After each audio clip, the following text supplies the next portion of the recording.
25 ఏళ్ళు తిరిగి చూసుకుంటే హైలైట్ ఆఫ్ దిస్ 25 years ఏంటి అని మీరు నన్ను అడిగితే December 9th, 2009. తర్వాత చాలా జరిగిండొచ్చు. కేసీఆర్ గారు 2 సార్లు ముఖ్యమంత్రి అయి ఉండొచ్చు, చాలా అద్భుతాలు చేసి ఉండొచ్చు. కానీ December 9th, 2009 దశాబ్దాల తెలంగాణ ప్రజల కల నెరవేరి భారత జాతీయ రాజకీయ వ్యవస్థ తల ఒగ్గి ప్రజాస్వామిక స్ఫూర్తితో ముందుకు వచ్చి తెలంగాణ ప్రక్రియ ప్రారంభిస్తున్నామని చెప్పింది ఏదైతే ఉందో దట్ ఈస్ ద పతాక సన్నివేశం. దానికి మించి ఏమీ లేదు. అయితే కాంగ్రెస్ నాయకులు ఏమంటారంటే మీ ఇద్దరు ఎంపీలతోటే వచ్చిందా, అప్పుడు ఇద్దరే కదా ఉండేది, కేసీఆర్ గారు ఇంకొకరు, మరి ఇద్దరితోటే వచ్చిందా, సోనియా గాంధీ గారు హామీ ఇచ్చారు కాబట్టి ఇచ్చారు, గరిటెడ్ అయినను చాలు అంటారు. నేనేమంటానంటే ఎప్పుడైనా కూడా నంబర్ ఏంటన్నది కాదు సార్. అల్టిమేట్గా కేసీఆర్ గారు 36 రాజకీయ పార్టీలను ఒప్పించిన మాట వాస్తవం. ఈ వాదన ఎప్పటి నుంచో చేస్తున్నారు కాంగ్రెస్ వాళ్ళు. పాపం మేము ఇచ్చాము. అప్పుడు నేను అంటాను సార్, మరి అట్లా ఆ మాటకు వస్తే కొద్దిగా చిరాకు అనిపించినా కూడా భారతదేశానికి స్వాతంత్రం తెచ్చింది పోరాట యోధులు గాంధీ గారు, నెహ్రూ గారు, ఇంకా చాలామంది పెద్దలు, బోస్ గారు, ఇంకా చాలామంది. ఇచ్చింది మేము అని బ్రిటిష్ వాళ్ళంటే నికృష్టంగా ఉంటుంది.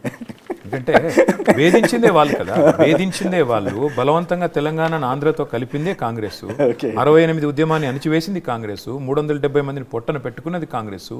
ఇచ్చిన మాట తప్పింది కాంగ్రెస్. తెలంగాణకు అడుగడుగున దగా చేసింది కాంగ్రెస్.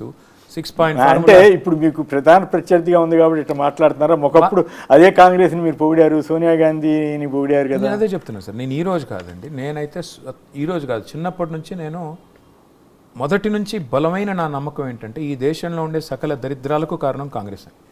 ఈ రోజు కాదు మరి ఎట్లా ఇప్పుడు అదే కాంగ్రెస్ నేషనల్ ఆల్టర్నేటివ్ ఏదని చెప్తారు? మరి ఎందుకు ఉండదండి నేషనల్ ఆల్టర్నేటివ్ అంటే? అసలు నేషనల్ పార్టీ ఉంటేనా ఈ దేశంలో? ఏ ఒక్క పార్టీ సర్వస్వతంత్రంగా ఈ దేశంలో అధికారంలోకి వచ్చే పరిస్థితి కనుచూపు మేరలో లేదు. భవిష్యత్తు బీజేపీ వచ్చింది కదా, 2 సార్లు వచ్చింది, ఇప్పుడు 3వ పోయింది కదా. కొద్దిగా కాదు, 33 సీట్లు తక్కువ వచ్చినాయి. ఇప్పుడు వాళ్ళ సంకీర్ణ ప్రభుత్వంలో వాళ్ళు సింహభాగం బాధ్యత వాళ్ళది.